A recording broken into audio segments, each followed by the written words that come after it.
Bon, bonjour les amis. Un autre livre, cette fois-ci, on va l'appeler Siracide, ou si vous voulez, l'Ecclésiastique. On a parlé tout à l'heure de l'Ecclésiaste, mais là on parle de l'Ecclésiastique. Et c'est quoi? C'est tout simplement, moi je vais appeler ça de même, un volume de bonne conduite. L'origine, savez-vous qui a écrit ce livre-là? Il s'appelle Jésus. Ben, pas le même Jésus que l'on connaît, là, mais Jésus, c'est le fils de Sira, ou si vous voulez, de Ben Sira. Alors, son objectif était de défendre le patrimoine religieux et culturel du judaïsme. La conception de Dieu, la conception du monde, et puis l'élection privilégiée que nous avions d'appartenir à ce groupe-là. C'est un manuel, comme je vous le disais tout à l'heure, de conduite pratique. Moi, je trouve ça intéressant parce qu'on va me dire, bon, qu'est-ce que tu dois faire face à un paresseux, etc. On verra tout à l'heure de quelle façon on va pouvoir se comporter avec ça. La base de ça touche tous les aspects de la vie. Ça va toucher l'amitié, l'aumône, l'éducation, notre relation avec les autres, la médecine, la maladie, la richesse, la pauvreté. Ça va toucher à peu près tous les éléments, incluant notre relation face au banquet, face au vin, puis toutes sortes de choses. Alors, c'est intéressant de voir, c'est comme si j'avais un petit guide pratique, si vous voulez, de la façon dont je dois me comporter face à tel élément. Mais surtout, c'est en ligne avec une fidélité liée à la sagesse. Ça veut dire que les conseils qui me sont donnés sont des conseils qui proviennent de la sagesse face à tel événement dans la vie. Il faut voir que Dieu est un être infiniment bon et que la seule façon de lui déplaire, c'est de ne pas aimer. Déplaire, c'est un grand mot, mais la seule façon de le tenir loin de moi, c'est de ne pas aimer. Mais aimer convenablement, pas aimer seulement de la façon érotique, c'est aimer de la façon où, personnellement, ce que je veux, c'est le bien de l'autre. Et ça, c'est important. Le bien-être, pas le bien physique, le bien-être. Je vais vous mentionner quelques éléments ici qui sont intéressants à exploiter. On va dire, par exemple, que comment je dois me comporter, puis ça, c'est... attendez, je vais recommencer un petit peu plus loin parce que je pense qu'il y en a d'autres qui me... Bon. Comment je dois me comporter envers mes parents? Le devoir envers les parents. Est-ce que moi, je dois me comporter n'importe comment? Non, j'ai des devoirs envers mes parents. J'ai des devoirs qui sont liés à de l'humilité face à ce qu'ils sont et face à ce qu'ils m'ont donné. Est-ce que je le prends avec humilité? Je le prends avec orgueil? Ça, c'est à moi de décider.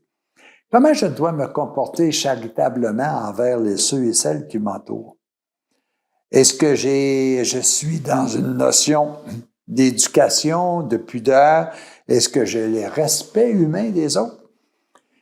Comment je me comporte avec l'amitié?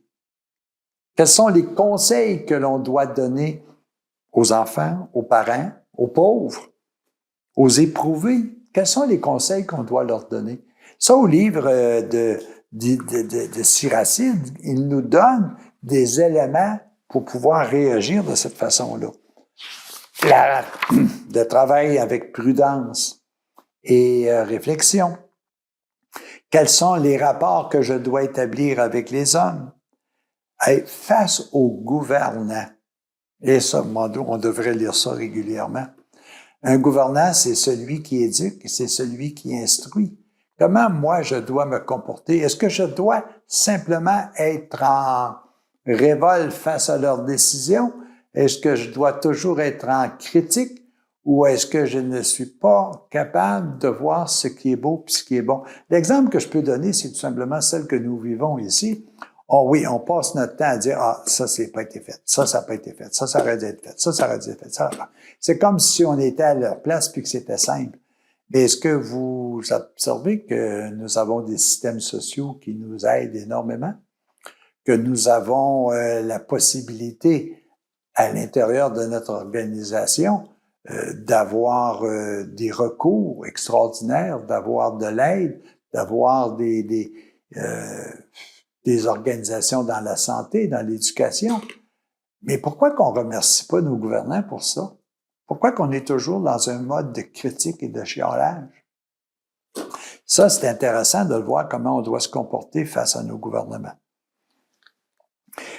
Ne pas se fier aux apparences. Mes amis, lui, il est extraordinaire. Mais attention, attention, ne fiez-vous pas aux apparences. Vérifiez avant. Faites en sorte de réfléchir, de ne pas donner votre assentiment aussi facilement. Est-ce que vous êtes capable de vérifier et de reconnaître? Quels sont les bienfaits?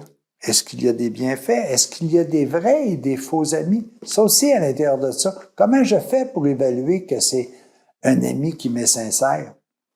La meilleure façon pour moi, c'est de ce qu'il me dit. Est-ce qu'il l'a éprouvé, lui? Est-ce qu'il l'a mis en pratique? Est-ce que moi, je peux m'en servir? Qu'est-ce que c'est que le vrai bonheur? Est-ce que je suis un être envieux ou avaricieux? Comment je dois me comporter si je constate cet aspect-là? Si je constate, par exemple, que j'ai un goût trop prononcé pour l'argent ou quoi que ce soit, comment je dois me comporter? Qu'est-ce que c'est véritablement que d'être libre d'une façon humaine, d'une façon spirituelle? Est-ce que je suis capable de constater, et c'est encore au chapitre 18, la grandeur de Dieu par rapport à la petitesse de l'homme, mais de la personne humaine, physique? Parce qu'à l'intérieur de moi, j'ai aussi, si je suis prêt à le découvrir, la grandeur de Dieu. Je ne sais pas si je vous l'ai mentionné, mais comment je dois réagir face à du placotage, à du bavardage? Est-ce que je suis toujours en train de vérifier? Est-ce que j'ai vérifié ce que je suis en train de vous dire? Ça, c'est important. Je peux pas vous dire, moi, que tout ce que je vous ai dit depuis le début, je les ai toutes mis en pratique, absolument pas. Sauf que ce que je peux vous dire, c'est voici des pistes dans lesquelles vous devriez cheminer pour faire comme moi, essayer de comprendre, essayer de mettre en pratique. Quels sont les véritables péchés? Ça, c'est quelque chose que je trouve extraordinaire. À la messe, le prêtre dit,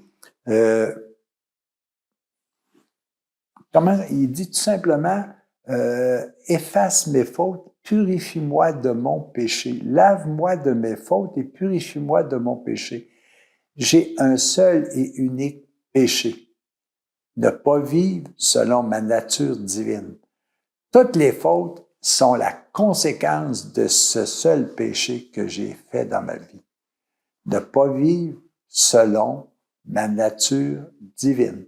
Tout le reste est une conséquence. Alors il me dit, lave-moi de mes fautes, mais purifie-moi de mon péché. Et là, nous autres, on passe notre temps à trouver des péchés partout. Non, il n'y en a rien qu'un. Je ne suis pas sur le bon chemin tout le temps. Et c'est ça qui est important de voir. Comment je dois me comporter avec le paresseux?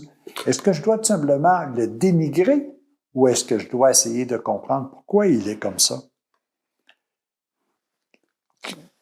Les serments, est-ce que ça vous arrive de faire des serments? Est-ce que vous êtes capable de faire des serments? Est-ce que vous avez l'autorité de faire des serments? Est-ce que vos paroles sont toujours pures? Moi, des fois, là, je suis blessé, oui. Quand à un moment donné, on dirait que pour être à mode, il faut qu'on soit capable de sacrer à l'intérieur de prendre en vain le nom de Dieu. Puis on dirait que on devient populaire quand on lâche un petit Christ ici et un petit hostie par là. Alors qu'en réalité, c'est incroyable ce qu'on fait. C'est d'utiliser en vain des mots qui sont sacrés. On est rendu que c'est quasiment à mode aujourd'hui. C'est quasiment à mode aussi de mettre de côté toutes les valeurs que l'on a pu intégrer dans notre vie à cause de l'expérience de nos parents. Mais ça, qu'est-ce qu'on fait avec ça? Qu'est-ce qu'on fait avec nos personnes âgées qui nous ont donné tant? Qu'est-ce qu'on fait? Ils ont de l'histoire, ils ont des éléments d'expérience qui sont positives ou négatives, mais c'est de l'expérience.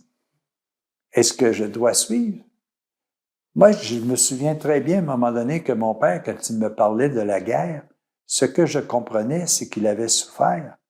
Est-ce que moi, maintenant, je suis intéressé à rentrer en guerre? Si je comprends bien l'expérience de mon père qui n'a pas trouvé ça drôle d'être expatrié dans un autre pays pour aller défendre la liberté, est-ce que moi, je cours après la guerre maintenant? Est-ce que je veux avoir raison à tel point que je vais rentrer à la guerre? Sachant fort bien que mon père, qui l'a vécu, n'a pas trouvé ça tellement intéressant. Ça, c'est des conseils qui sont à l'intérieur et on en parle là, ici à l'intérieur. Il y a tellement de choses, tellement de choses. Le négoce, comment je vais négocier? Est-ce que je dois toujours négocier en disant c'est moi qui dois gagner ou est-ce qu'on peut partager? Les secrets, est-ce que je suis capable de garder un secret? Comment est-ce que je me comporte face à de l'hypocrisie? Et là, l'aumône, je vois ici le mot l'aumône, les cautions, l'hospitalité. Voilà tous les éléments qui me sont donnés pour que je puisse vivre véritablement dans la paix et dans la joie. Définitivement, à la fin, dans ce livre-là, on arrive à dire tout simplement, « Hey, avez-vous vu la nature?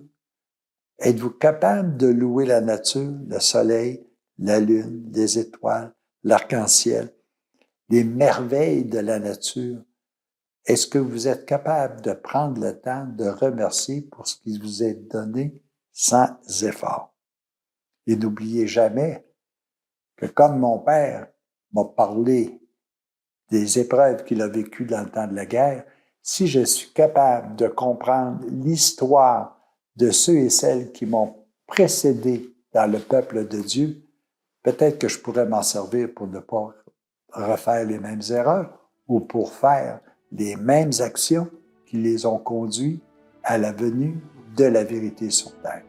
Les amis, Siracide, c'est encore un bon livre de conseils qui peut vous être très utile aujourd'hui. À vous de le découvrir. Bonne chance!